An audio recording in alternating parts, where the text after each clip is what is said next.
memang ada foto yang lebih, ada foto lebih baik lebih daripada yang kurang. Gitu. Jadi kalau overlap itu minimal 60%, side lab-nya antara 10 sampai 30%. Nah, jadi apa namanya batas area pemetaan itu adalah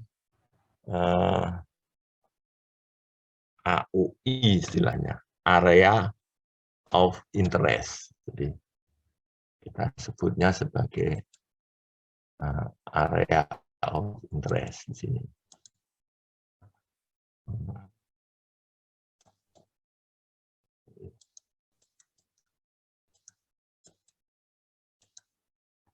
Jadi area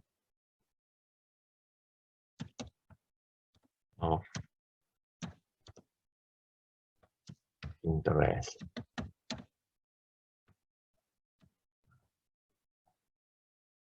Artinya dari area of interest itu saya akan merencanakan jalur terbangnya. Jalur terbang. Jalur terbang.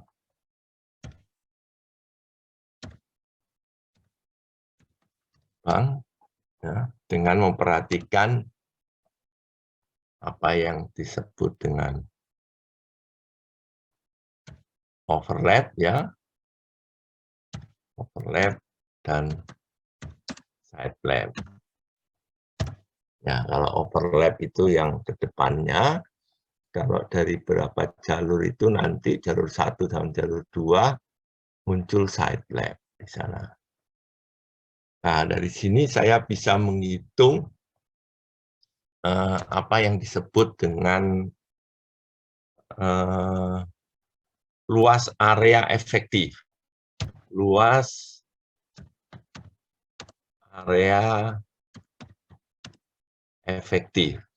Yang disebut efektif di sini adalah luas area yang nantinya ya, akan kita gunakan untuk menghitung pada saat pertama kali pemotretan dilakukan, misalnya, itu berapa luasan satu pemotretan itu.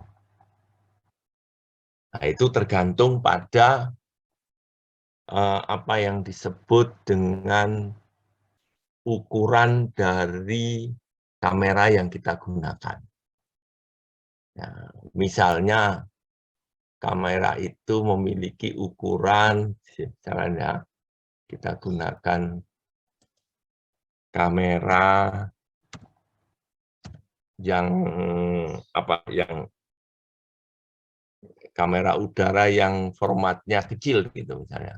Itu adalah misalnya kurang lebih 5 kali 5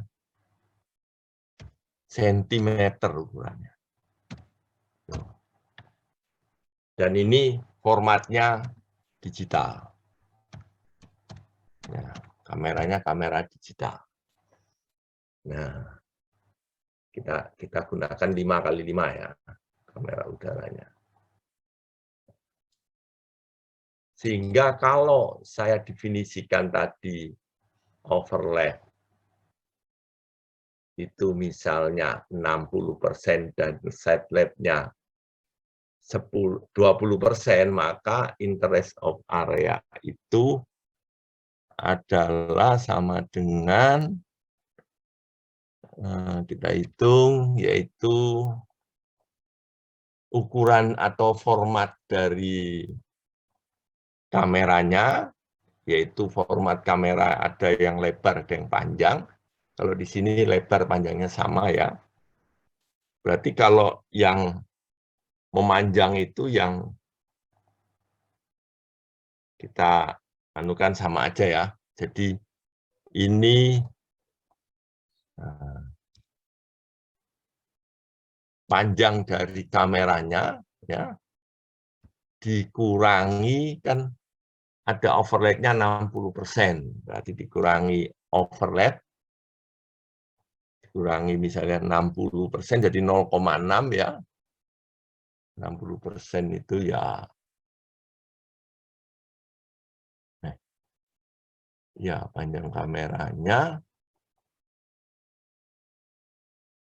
berarti yang efektif itu ini dikurangi 0,6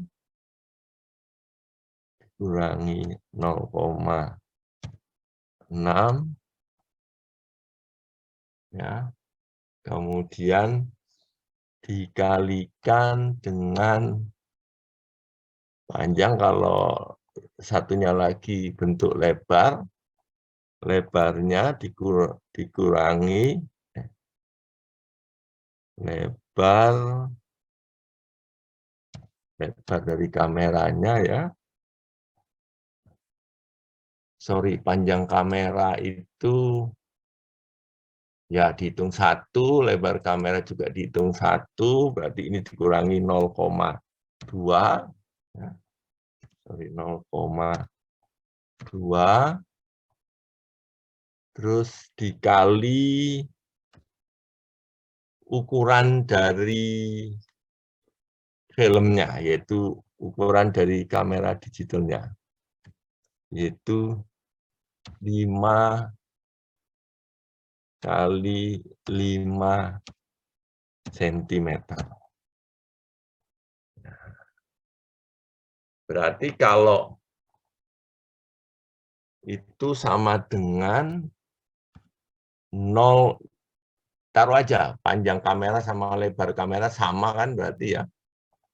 Berarti 1 dikurangi 0,6 berarti tinggal 0,4 ya. Dikali 0,8 ya. 1 kurangi 0,2, 0,8 ya. Kemudian dikalikan dengan formatnya tadi yang 5 kali 5. Sorry. 5 kali 5.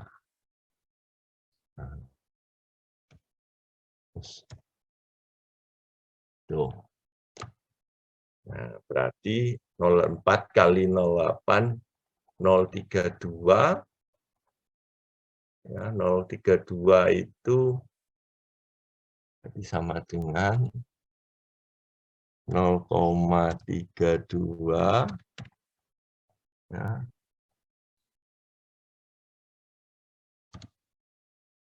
Ini kali 5 ya. Sorry, 0,4-nya itu panjangnya yang 5, 0,8 kali 5. Berarti itu tinggal berapa itu? 2 ya. 0,4 kali 5 itu kan 2 ya. 2, satu lagi itu adalah 0,8, berarti ini diginikan aja. Kalikan 5, 5-nya dibagi ke masing-masing. Ini ya. Terus 0,8 juga kali 5. Kali 5. Berarti, nah, di sini adalah ini. Berarti 2 dikalikan 4 ya. 4 dikalikan 4. Sorry. 2 dikalikan 4. Ya, berarti ini adalah luas efektif di bidang kamera udaranya ya. Jadi 2 kali 4 cm tinggal itu. Harusnya kalau penuh 1 itu kan 5 kali 5 ya. Tinggal 2,2 kalikan 4. Berarti kalau ini cm persegi, 8 cm persegi, harusnya 25 cm persegi. Nah, ini sama dengan 8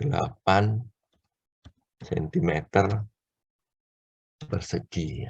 Nah, Ini adalah luas area efektif di dalam kamera udara. Bagaimana luas area efektif di permukaan tanahnya? Tinggal sekarang kita lihat skala.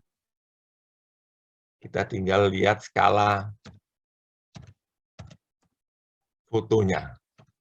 Ya, skala foto itu di atas itu ada rumusnya, yaitu fokus ya dibagi tinggi terbang. Ya. Jadi kalau saya mau gunakan fokusnya, misalnya fokusnya itu 50, fokusnya 80, misalnya 80 mm dibagi, misalnya skala fotonya saya mau memperoleh skala fotonya itu 4.000 gitu aja ya, skala foto. Jadi kalau hasil akhir itu 1.000 misalnya, petanya itu, maka skala foto itu maksimal 5.000. Perbesaran itu maksimal 5 kali. Kita pakai 4 kali aja, berarti skala fotonya 1/4.000.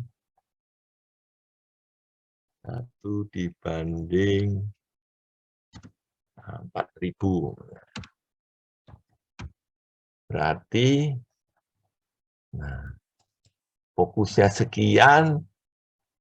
Nah,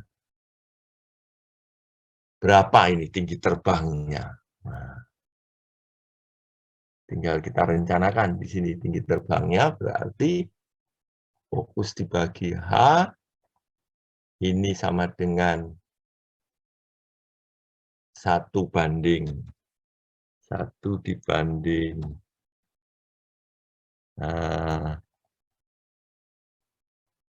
1 dibanding 4.000,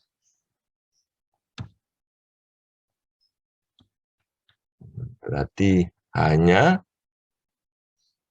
berarti tinggi terbangnya itu sama dengan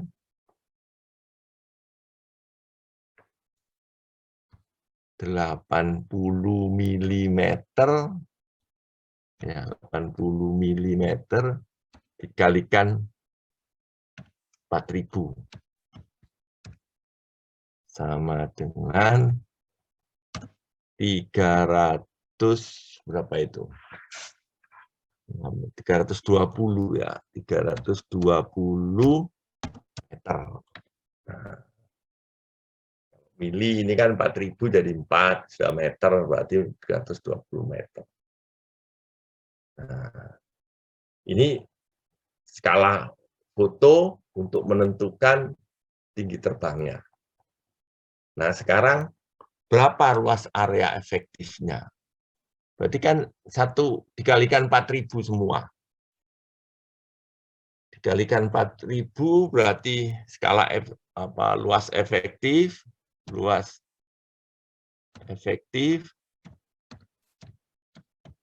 itu sama dengan luas efektif itu sama dengan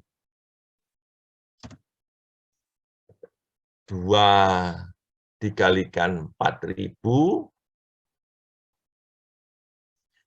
ya dikalikan 4.000 tapi sentimeter ya satuannya ya kan, 2 dijadikan meter berarti 2 dikalikan, kalau 4.000 berarti 40 ya, 2 kali berapa ini? 2, 4.000, 8.000 ya dikalikan 16 ya. 4 kalikan 4, 16.000.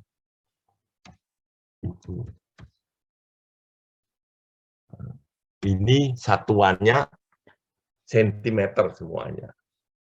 Berarti kalau meter 80 kalikan 160.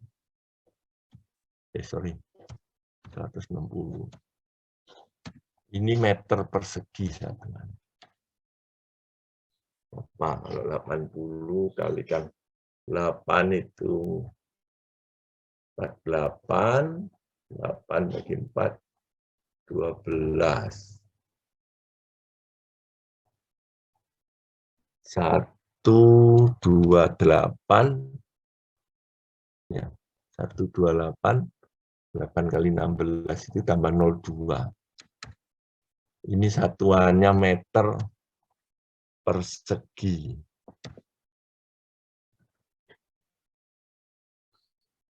Berarti itu berapa hektar ini? Satu hektar itu sama dengan 100 kali 100 meter persegi. Berarti 100, 10.000 ya, 10.000. 12.800 dibagi 10.000. Jadi 1,2 hektar. 2 hektar. Nah, jika areanya itu misalnya luas area yang mau dipotret itu atau mau diambil untuk data geospasialnya itu, misalnya ITS itu luasnya 180 hektar gitu ya. Nah, maka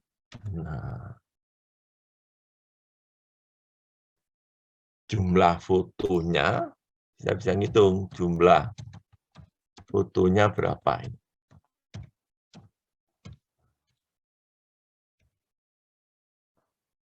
Berarti jumlah fotonya 1,2, 180 dibagi 1,2 ya.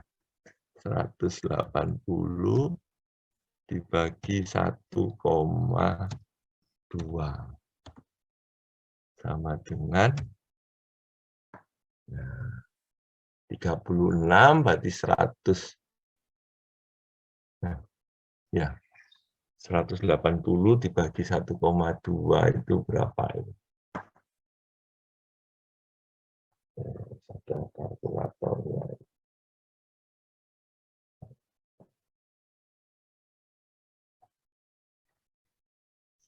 180 dibagi 1,2. Berarti 150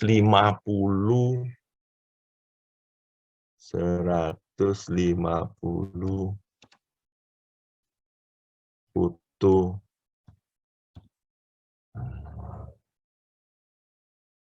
Tapi foto ini adalah foto yang disebabkan oleh pertampalan itu. Ya, itu adalah sama dengan 2 foto ya kan. Kalau itu kan saya hitungnya sama dengan 2 foto satu pertampalan itu. Nah, berarti kalau jumlah fotonya itu dari model dibanding dengan luas area efektif, nah, maka itu dikalikan 2. Karena foto pertama, foto kedua itu dihitung pada satu foto, yaitu area yang efektif. Ya, berarti kurang lebih 300 ya, kurang lebih 300 foto. Ya, itu jumlah fotonya. Jika luasnya 180 hektar. Jadi nanti di rencana terbang itu yang muncul bukan 300 fotonya, tapi yang muncul ini adalah 150 foto karena setiap titik yang kita ambil ya untuk kiri, untuk foto 1 dan 2 yang saling pertampalan itu adalah 150. Berarti saya gunakan seluruhnya ini adalah 150 Bukan foto, tapi model foto. Nah, model. Bukan foto aja, tapi dinamakan model foto. Nah, beda dengan foto model. Nah, berarti 300 foto. Nah, ini. Nah, inilah yang kita rencanakan di dalam ini. Jadi ada rencana peta terbang itu harus kita plot dulu. Kalau itu sudah, nah, maka kita sudah menghitung ini, ya, maka 150 foto model berarti exposure-nya ada sekitar 300 foto nantinya. Untuk luas 180 hektar. Dengan skala, nah skala kan ngitungnya tadi dari sini ya. Skala foto sama dengan ini. Ya, kalau kita gunakan di sini kan contohnya, nah, kalau fokusnya 50 mili dengan maksimal 1/5000, maka 250 meter. Kalau fokusnya 120 mili, maka terbangnya harus tinggi. Kalau ini tadi, terbangnya yang di sini tadi, nah, terbangnya itu di ketinggian 320 meter. Ya. Jadi kalau ini sudah kita rencanakan, kemudian kita sudah buat apa, area yang akan kita petakan, akan kita peroleh informasi geospasialnya, kemudian baru kita bisa terbang untuk mengambil data itu. Nah, setelah itu selesai, maka nanti jadi foto yang kalau kita, ini ada contohnya saya, jadi kalau kita perlihatkan misalnya dalam bentuk ini, saya akan saya cari dulu datanya ini, dalam bentuk data seperti ini. Oke.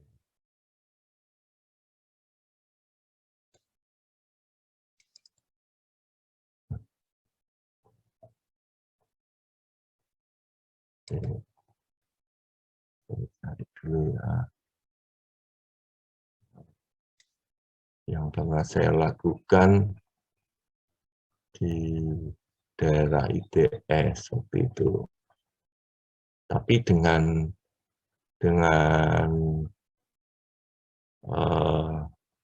pesawat tanpa awak, yaitu seperti drone gitu, tapi ukurannya besar.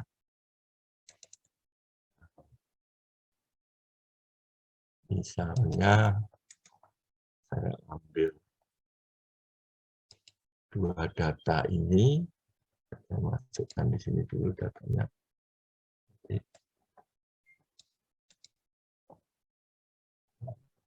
Slide.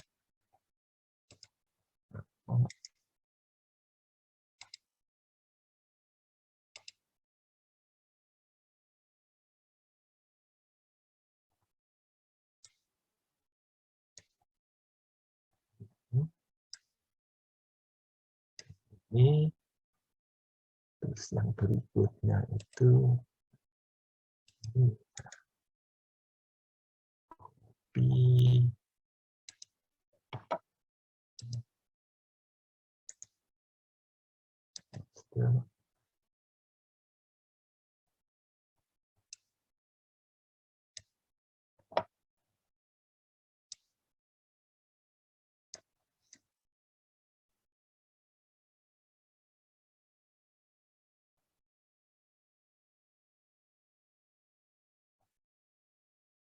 Nah, misalnya ini.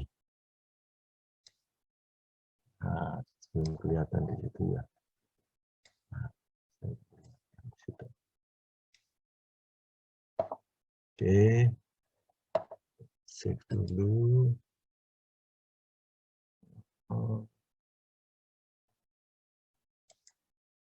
Ini saya perlihatkan di share screen. Nah, misalnya ini. Terlihat ya, fotonya ini ya. Terlihat ya. Lihat, Pak. Nah, Lihat, Pak. Sudah, Pak. misalnya ini. Ini itu dua foto yang berurutan. Tapi dengan overlap yang bukan 60%, tapi hampir 80%. Jadi antara ini foto pertama, ini foto kedua, nah, maka kalau saya tempelkan dua foto ini, misalnya ya, saya geret gini ya, ini kan ada di sini ya, nah ini ada di sini, nah ini ada di sini, nah kurang lebih hampir 90% ini. Nah ini kan pertampalan objek satu, kalau saya samakan skalanya begini, nah seperti ini. Ya, ini nggak nempel gini. Nah, kurang lebihnya beginilah. Ya, ini foto pertama, ini foto kedua. Ya, jadi ini adalah overlap-nya hampir, ya, arah terbangnya dari sini. Dari atas ke bawah sini, arah terbangnya. Berarti hampir 90% overlap-nya. Nah, yang daerah 1 dan 2 ini nantinya yang bisa kita rekonstruksi menjadi foto 3 dimensi. Di luar yang ini tidak bisa ini tidak bisa. Ini nanti bisa direkonstruksi oleh model yang berikutnya, foto yang berikutnya. Jadi misalnya kalau ini foto yang pertama, ini foto yang kedua, nanti ada foto yang ketiga dan seterusnya. Jadi ini yang disebut dengan dua foto yang berurutan, ya, dengan overlap ya kurang lebih 80, hampir sudah. Nah, kalau kita lihat dari sini, ini, nah ini.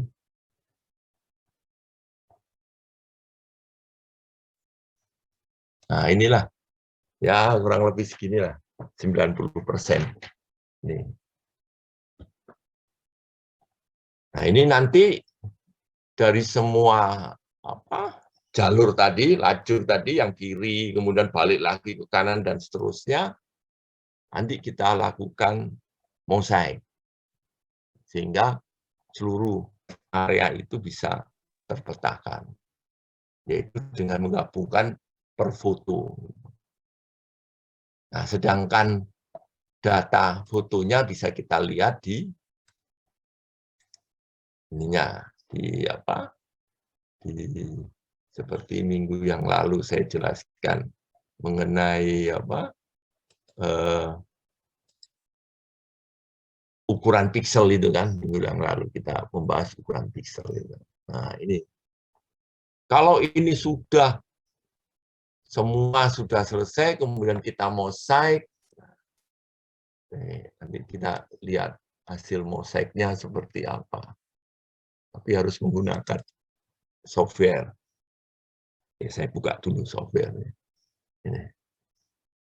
Nah ini bisa dilakukan, waktu itu saya lakukan dengan pesawat tanpa awak, ya, UAV, tapi modelnya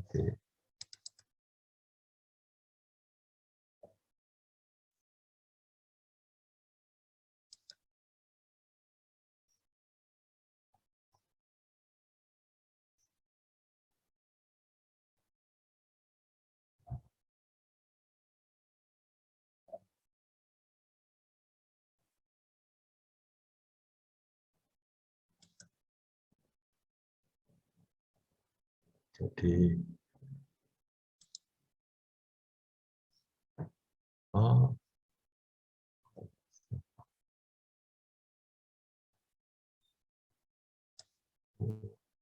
harus saya stop dulu ini ya.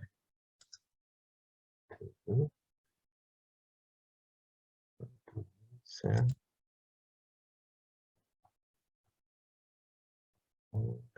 di sini. Muncul di sini.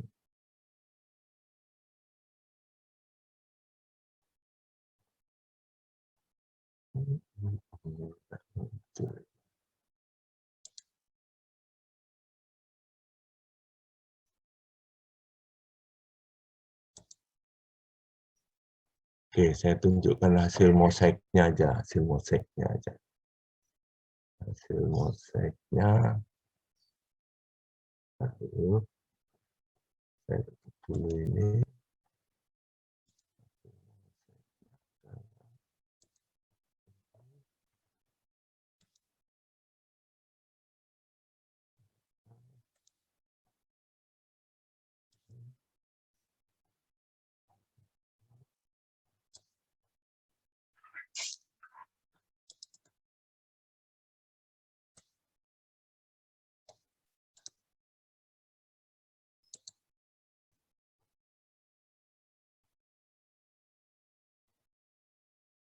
Oke. Ini coba di sini ya.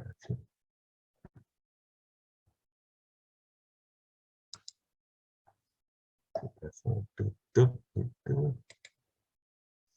Ini. Nah,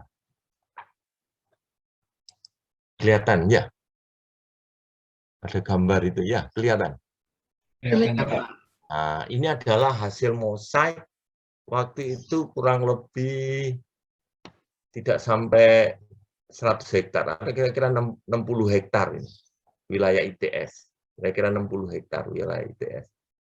Lebih banyak yang berada di sekitar apa itu? Sekitar robotika dan ke arah raya ITS. Nah, ini kalau kita perbesar ya, ini menggunakan program ArcGIS ini. Jadi semua tadi saya compiling ya, terus daerah yang tadi yang saya compile itu kan itu adalah kurang lebih daerah sini. Tapi itu daerah, nah kurang lebih daerah sini itu tadi. Nah ini adalah ini di kalau tidak salah ini itu raya ITS ya ini ya. Bukan di dalam. Ini itu PPNS ya. PPNS, bagian PPNS. Nah ini adalah Dispro kalau nggak salah, Dispro. Dispro itu di tengahnya itu ada lapangan daerah Dispro itu ini. Nah ini.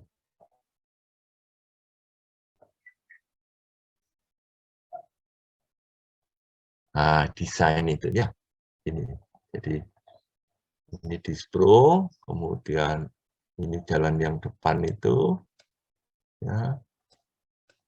Jalan depan berarti ini jalan yang menuju ke, nah kalau Anda ke sini itu, ini itu adalah robotika. Ini robotika, jadi ini jalan itu ke robotika, terus ini PPNS, lurus, nanti masuk di tempatnya geomatika. Waktu itu geofisika belum dibangun, sedang dibangun ini, bangunan geofisika. Jadi, nah ini tempat parkir geomatika. nggak tahunya atas sini mungkin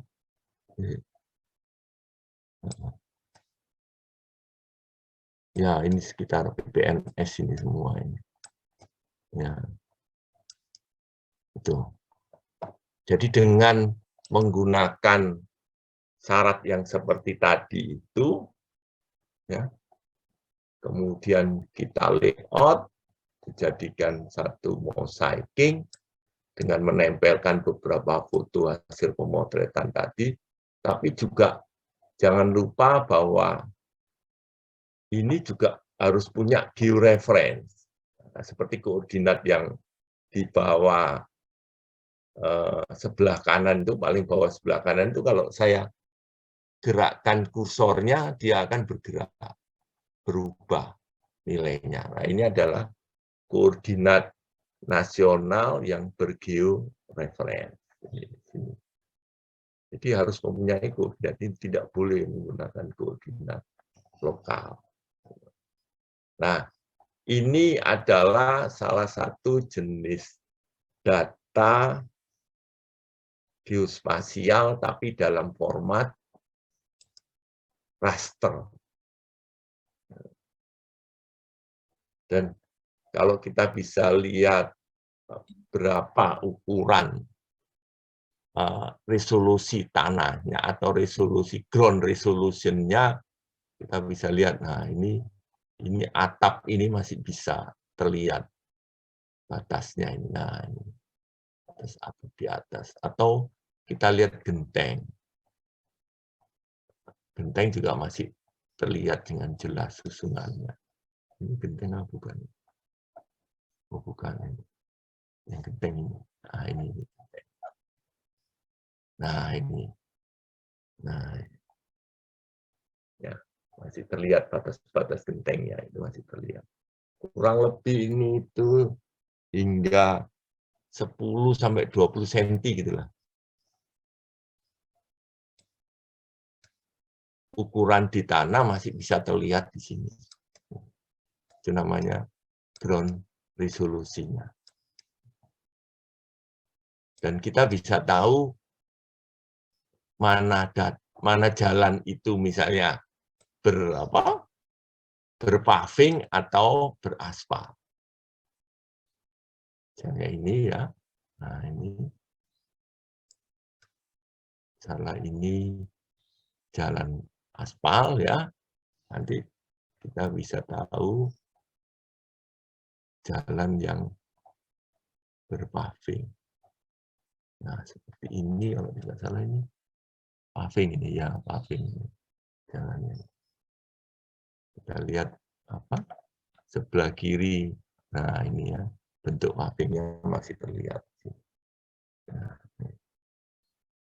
jadi bagaimana kita mengetahui jenis objek apa? Nah, itu menggunakan kemarin itu yang 7 kunci interpretasi. Nah, misalnya ini dari bentuknya apa ini? Dari apa?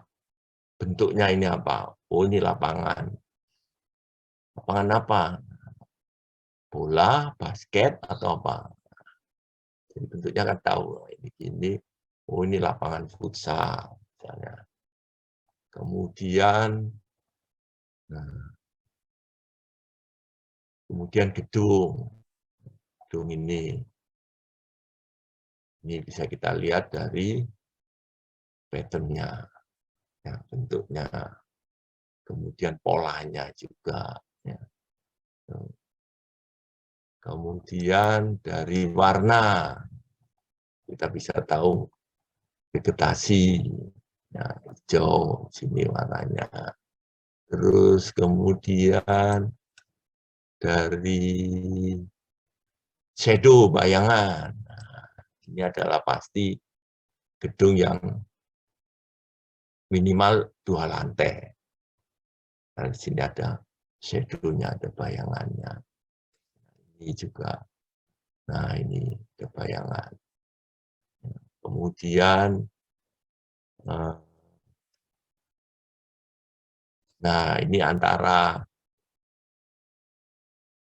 lahan terbuka yang berupa tanah, ya, dengan yang sudah berupa yang sudah berupa dipadatkan dan berupa transportasi untuk apa ini istilahnya itu, untuk fasilitas jalan itu sudah berbeda ya. Tapi ini adalah lahan terbuka. Kemudian, nah di antara jalan ini ada nggak fasilitas yang lainnya? Ya kalau ini jalannya, nah, ini mungkin untuk jalan kaki. Ya. Kemudian nanti ada sampai saluran juga ketemu. Saluran itu di mana? Ini yang di depan itu. Kalau masalah ini. Nah ini saluran. Dari bentuknya juga. Nah ini saluran yang ada tapi nggak tahu berfungsi apa enggak ini. Soalnya sudah dangkal sekali. Ini. Tuh. Banyak objek yang bisa kita ketahui dengan menggunakan 7 kunci interpretasi itu. Dari warna, pattern, polanya, kemudian bayangan, terus size, ukuran, yang terakhir itu apa dua yang ada 7 sudah.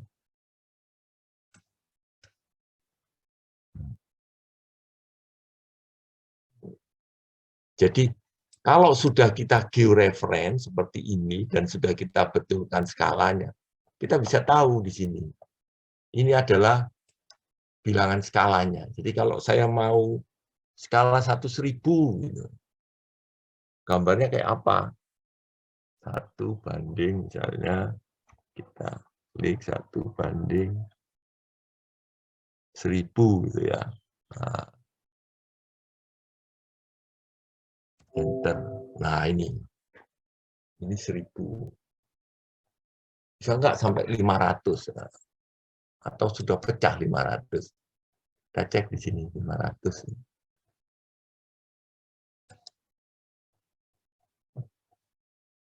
Oh, 500.000 sampai 1000.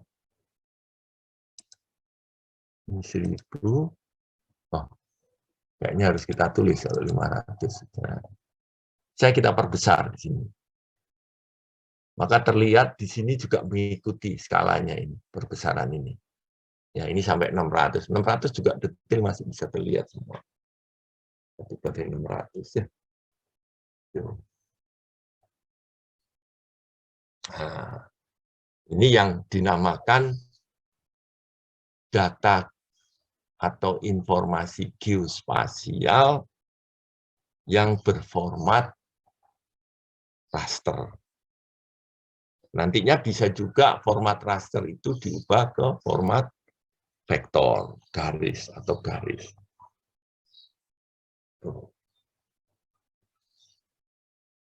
Nah, ini sekarang buka.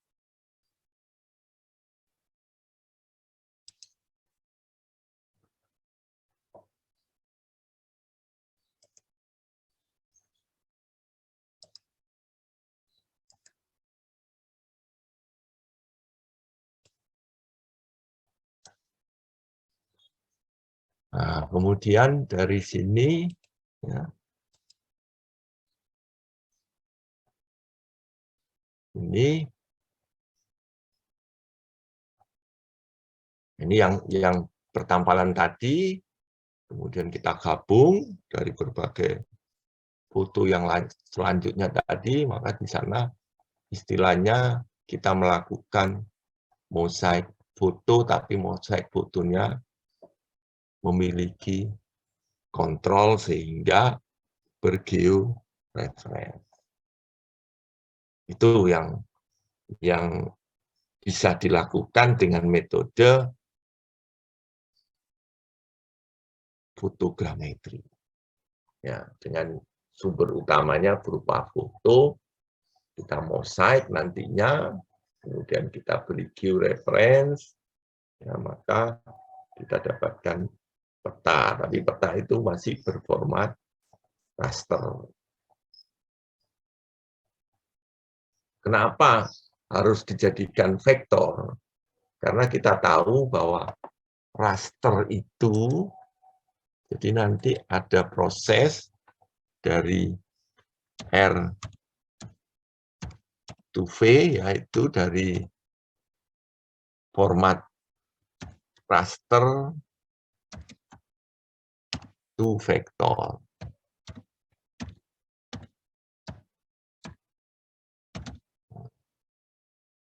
Kenapa? Karena raster itu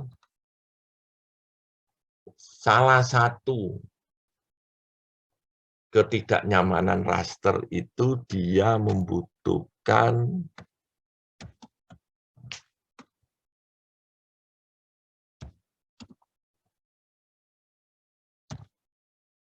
memori yang sangat-sangat besar dibandingkan dengan vektor. Sehingga kalau kita melakukan editing misalnya, di raster itu sangat sulit. Sedangkan kalau di vektor, nah, dalam bentuk garis itu, maka dengan mudah kita melakukan penambahan, pengurangan, dan lain sebagainya. Bahkan proses analisa dengan software yang tadi itu, dengan GIS itu, kita mudah kalau dilakukan di vektor di sana. Jadi, itulah, maka diperlukan perubahan dari R to V, yaitu dari raster to vektor. Itu perbandingannya sampai 1:1000 kalau kita hitung memori yang diperlukan. Nah, misalnya di satu foto ini misalnya ya, kalau kita lihat mana ini? Ini satu penyimpanan ini aja, satu foto kurang lebih 20 megabyte. Satu foto. Berarti kalau tadi itu hasil mosaik itu sampai 2 gigabyte. Mungkin kalau kita jadikan vektor, satu foto ini, yang tadinya memerlukan 10 megabyte, mungkin hanya 20 atau 30 kilobyte sudah jadi dalam bentuk vektor garis itu. Karena setiap objek itu hanya terdiri dari 3 komponen di dalam vektor itu. Kalau nanti Anda belajar GIS, yaitu satu adalah titik, dari 2 titik yang mempunyai jarak, nanti kita dapatkan garis, dari 3 titik yang tidak satu garis, kita dapatkan luas atau poligon. Nah, kombinasi awalnya dari berbagai macam titik itu, nanti dihubungkan jadi garis dan luas atau poligon. Itu komponennya cuma itu aja. Nah, sehingga dia tidak banyak memerlukan memori. Jadi setiap hasil dari foto udara itu pasti disertakan juga hasil peta digital ya, yang berformat digital maupun yang berformat hard copy. Tapi sekarang sudah umumnya sudah berformat digital.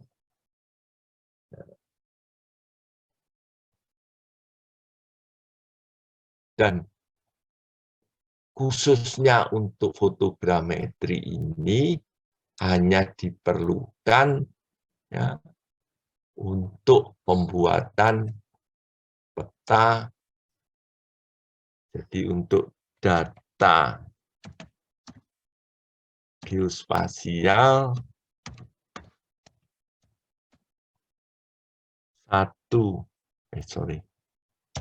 satu dibanding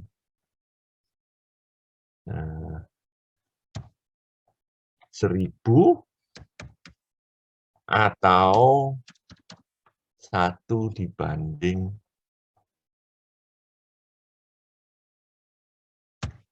5.000, itu aja yang diperbolehkan dengan menggunakan fotogrametri itu.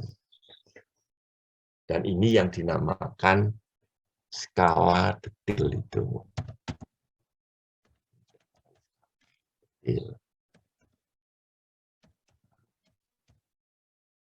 Karena nanti peta itu dibagi skala detil, semi detil, dan global. Ya, nanti ada misalnya 1:10.000, 1:10.000, ya. 10.000 itu adalah sampai dengan 1:50.000.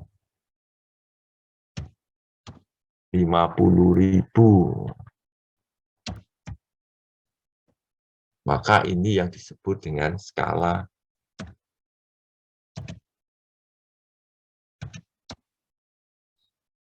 semi detil. Kemudian ada lagi skala global, itu yang di atas 100.000. Ya, paling besar itu 1:100.000. 1:100.000.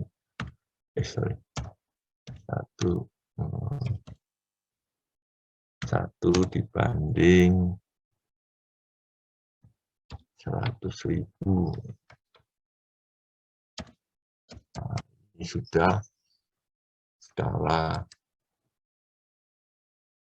global ini. Biasanya untuk keperluan ke teknik sipilan itu di sini. 1.000 sampai 5.000 ini untuk keperluan ke teknik sipilan. Orang-orang perencana detail. Kalau yang ini ya 10.000 sampai 50.000 ini biasanya orang-orang dari perencanaan wilayah kota.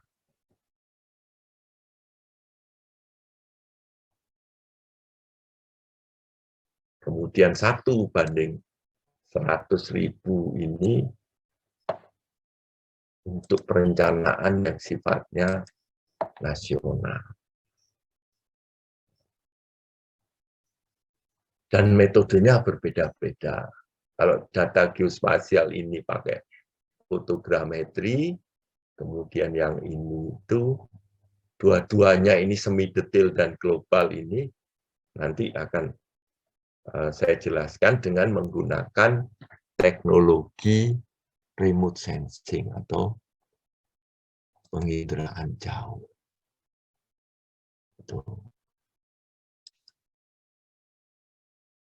Nanti kita menginjak, setelah ini kita akan menginjak ke penginderaan jauh.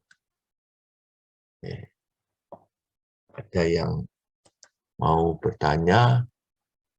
Silakan. Ada yang mau bertanya? Ini ke penginderaan jauh.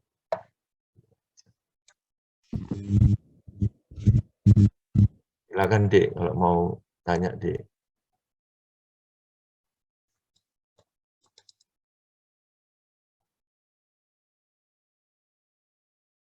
Halo? Tadi kayaknya ada yang mau masuk tapi hilang.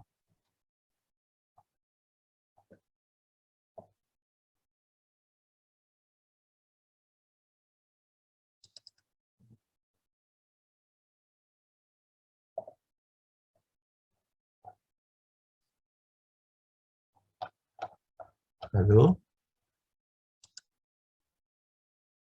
Silakan Dek, kalau mau bertanya.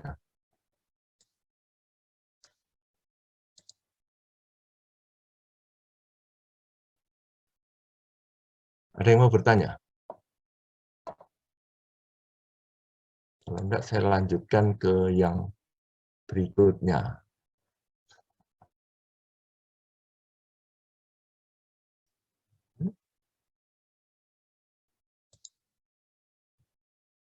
Mungkin bisa dilanjutkan, Pak.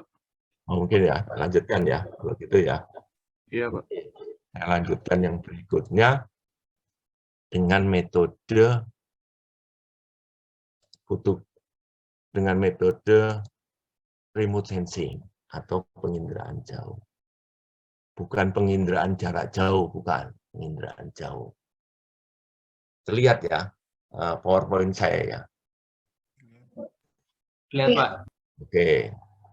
Jadi metode penginderaan jauh ini terutama digunakan untuk melihat yang terkait dengan ini fenomena. Fenomena itu adalah mencari kejadian yang berhubungan antara satu tempat dengan tempat yang lain. Ya, misalnya cuaca, gitu ya. Bagaimana pengaruhnya cuaca secara global antara mungkin kalau kita lihat di Indonesia aja mungkin misalnya antar pulau yang ada itu bisa diamati dengan stasiun cuaca menggunakan citra penginderaan jauh. Ya. Walaupun saat ini loh ya, itu ada hasil remote sensing yang bisa untuk mengamati atau menghasilkan suatu objek. Seperti yang di fotogrametri tadi, kita hanya dapat objek. Area enggak juga. Jadi detail itu adalah objek.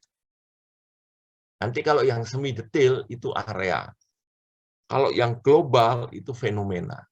Jadi remote sensing dulu itu pada awalnya untuk fenomena. Ya, setelah dengan kita lihat bahwa definisinya itu kan hampir mirip dengan fotogrametri ya, science and art. Nah, untuk mendapatkan informasi tentang objek, area, dan fenomena melalui analisa data yang didapat dari sensor yang lokasinya memiliki jarak terhadap objek, area, dan fenomena tersebut. Di sini lupa mencantumkan science, art, and teknologi sebetulnya. Karena sangat-sangat dipengaruhi oleh teknologi remote sensing ini. Dimulai dengan sensornya ya. Karena di remote sensing itu ada dua. Seperti di fotogrametri. Di situ ada sensor, di situ ada wahana. Ya. Wahananya dulu mungkin sebelum ada satelit, pesawat. Ya. Yang hanya sesaat saja mengamati data. Seperti fotogrametri. Tapi sekarang dengan adanya satelit, dia bisa melakukan program yang sifatnya kontinu. Jadi ada banyak satelit sekarang yang bisa kita order untuk mendapatkan hasil setiap 2 hari ada, setiap 1 minggu ada, ya. Bahkan setiap 1 jam ada, ya, dengan daerah yang sama. Sampai dengan setiap 1 bulan. Dia selalu mengupdate data itu. Nah, itu yang disebut dengan skala temporalnya. Jadi ada skala geometrik, ada skala temporal, ada skala spektralnya. Jadi,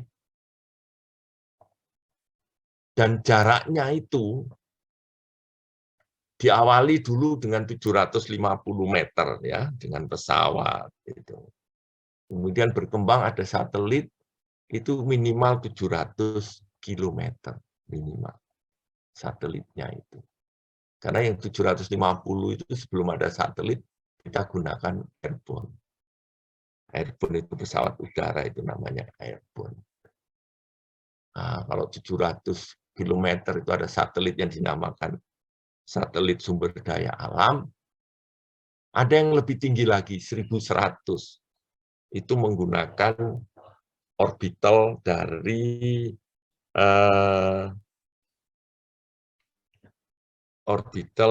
satelit komunikasi. Nah, apa yang disebut dengan stasiun geostasioner. Nah, itu 1100 kurang lebih. 1100 km. Dulu satelit itu hanya untuk program 5 tahun. Setelah itu dia akan hilang. Karena apa? Karena kemampuan baterainya. Sekarang sudah ada satelit yang dibekali solar cell. Sehingga baterainya tidak jadi masalah. Berapa puluh tahunan bisa. Dan sekarang sudah ada program apa yang disebut dengan pesawat ulang-alik. Ya. Nah, menuju kepada satelit yang dituju untuk dilakukan reparasi. Mungkin pembaharuan mesinnya atau apa. Sehingga garis edar di situ dan peluncurannya di darat itu tidak berubah. Kalau dulu Anda belum lahir mungkin ya. Dulu sering, 5 tahun sekali Amerika meluncurkan satelit ini sebagai ganti dari satelit yang sebelumnya. Cape Carroll Kennedy itu kalau dipakai itu sekali menerbangkan satelit itu bisa sampai harga dari setengah satelitnya itu sendiri. Nah, lama-kelamaan ada teknologi baru. Tidak perlu langsung dari daratan diluncurkannya. Punyanya Soviet itu teknologi baru. Soyuz itu satelitnya dititipkan pada pesawat, kemudian pesawatnya naik sampai pada ketinggian maksimal, baru diluncurkan satelit. Nah, itu teknologi yang paling murah dan sering dititipi oleh beberapa negara untuk meluncurkannya. Itu. Jadi kita tidak perlu landasan untuk meluncurkan. Banyak perubahan yang terjadi ya. Berikut dengan sensornya ya.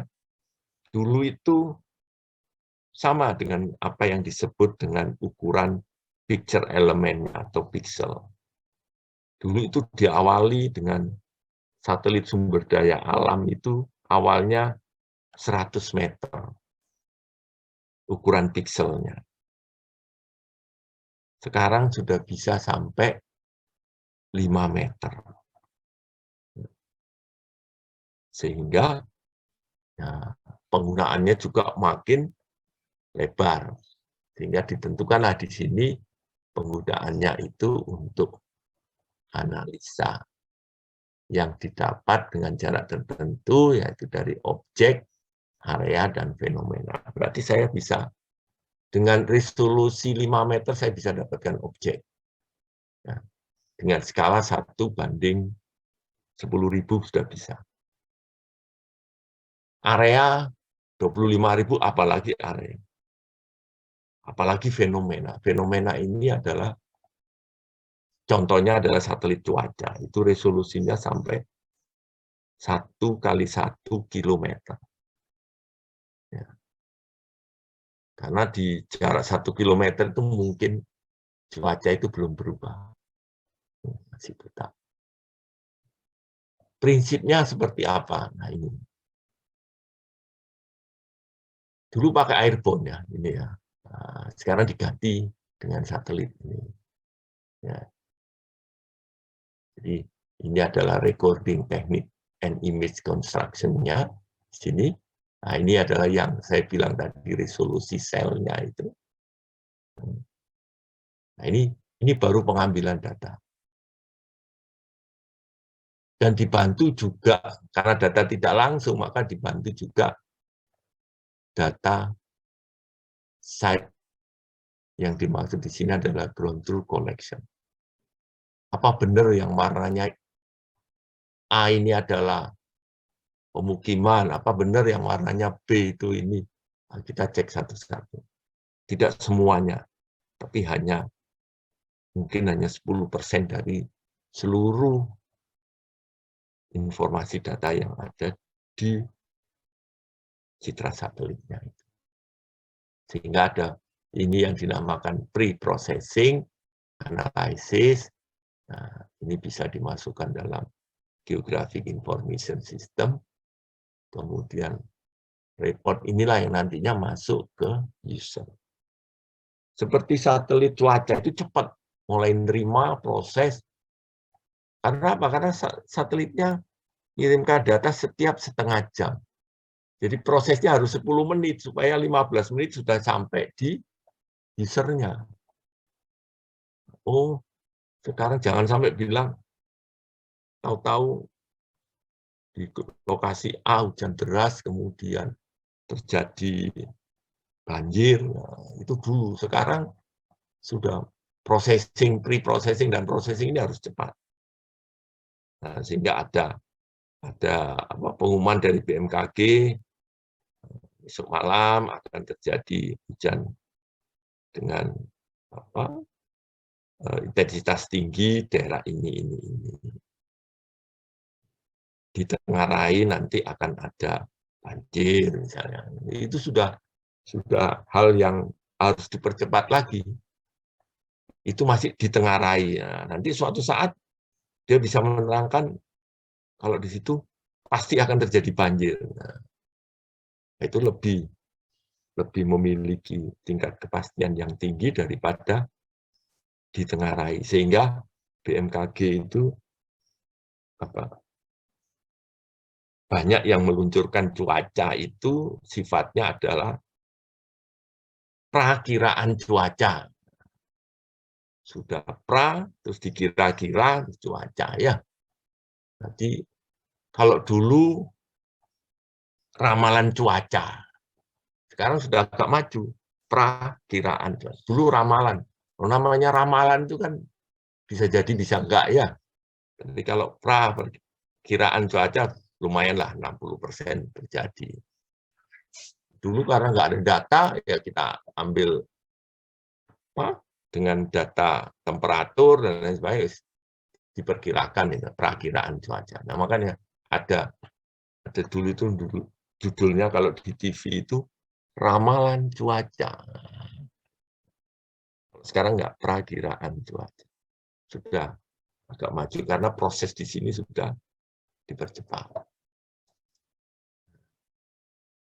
Bergunanya untuk apa sih citra satelit itu? Mapping atau memetakan permukaan bumi. Dari apa? Dari 3 komponen besar di permukaan bumi, yaitu dari land, water, dan vegetation. Nanti land ini dibagi lagi, ya, open land, ya, yang lahan terbuka, kemudian ada building, ya, bangunan, ada settlement, macam-macam dari land. Water juga gitu ya. Water yang di inland atau water yang ada di shallow water, yang ada di pantai, yang kedalamannya dangkal, shallow water, sampai dengan deep water. Vegetation yang gitu. Inland juga bisa. Vegetation yang ada di bawah permukaan air juga bisa. Jadi semua objek yang ada di permukaan bumi. Kedua, itu menjelaskan jenis objeknya, examining types of object, atau feature itu termasuk kumpulan dari beberapa objek, itulah yang lebih luas itu feature. Dari apa? Dari quality dan quantity. Dari kondisi, kualitas dan kuantitasnya. Vegetasinya apa? Misalnya, vegetasinya hutan. Bagaimana kualitas hutannya itu? Misalnya, di beberapa itu memiliki hutan itu biasanya kita mengklasifikasikan vegetasi, misalnya hutan itu dilihat dari lebar kanopi dan juga kandungan airnya.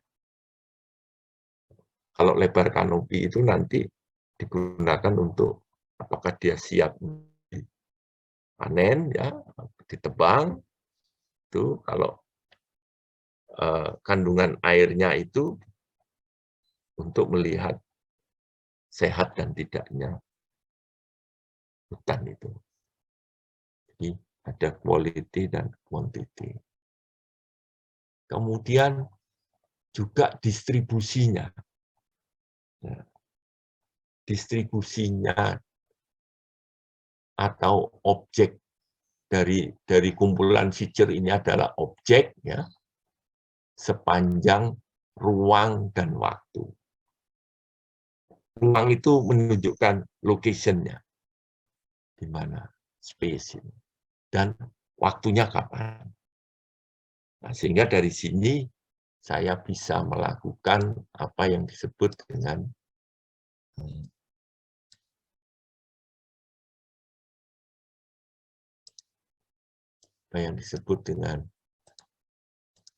analisa temporal. Artinya analisa yang diamati berdasarkan perubahan waktu.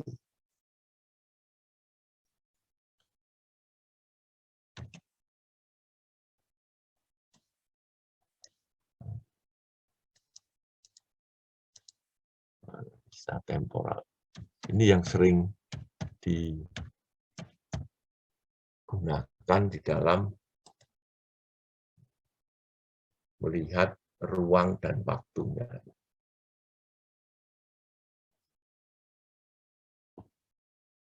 Kemudian mengerti tentang hubungan antara ruang, ya ini tadi analisa temporal, hubungan antara ruang dan waktu.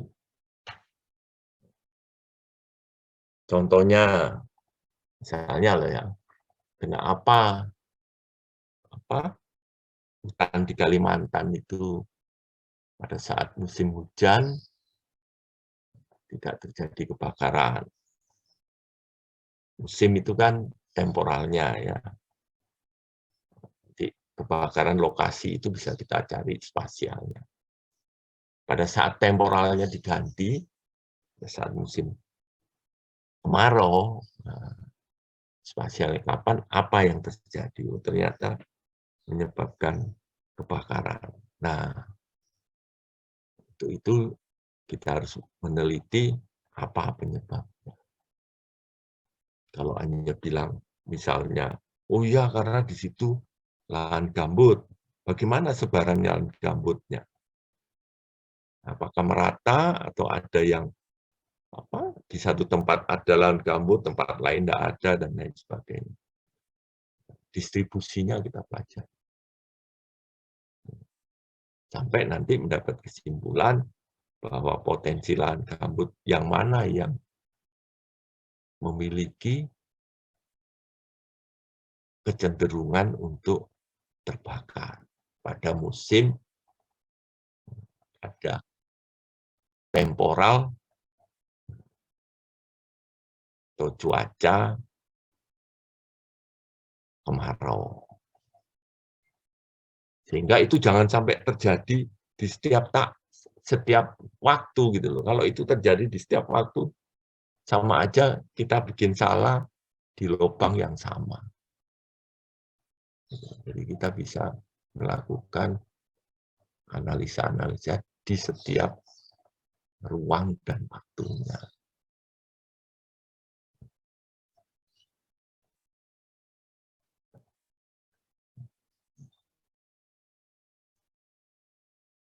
Oke, saya rasa ada yang mau bertanya, silakan. Waktunya sekarang sudah 15 ya, 15.00. Sampai berapa? 15.10 ya? Nanti enggak. Silakan kalau ada yang mau bertanya, sambil saya nyari kode presensinya dulu.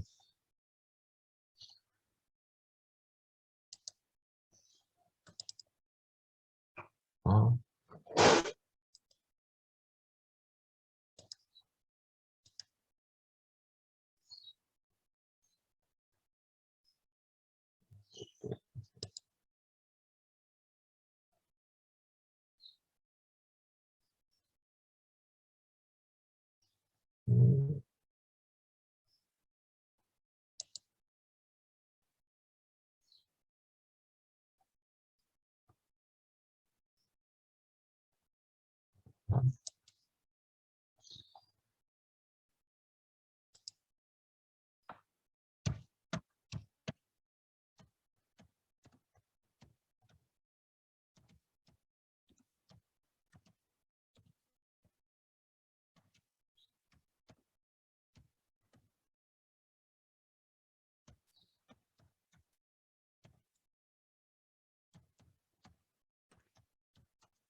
Ini kode presensinya.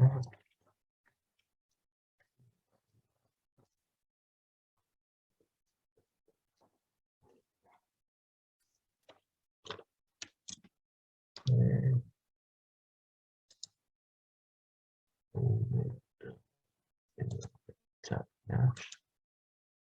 Ini kode presensinya 8 1 2. Nah, itu deh kode presensinya 68 21 20. Kalau sudah tidak ada yang bertanya, saya tutup sampai di sini dulu ya kuliah hari ini.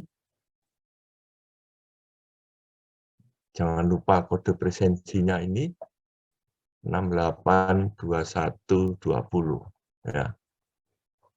Oke, sampai di sini dulu hari ini. Saya tutup perkuliahan ini.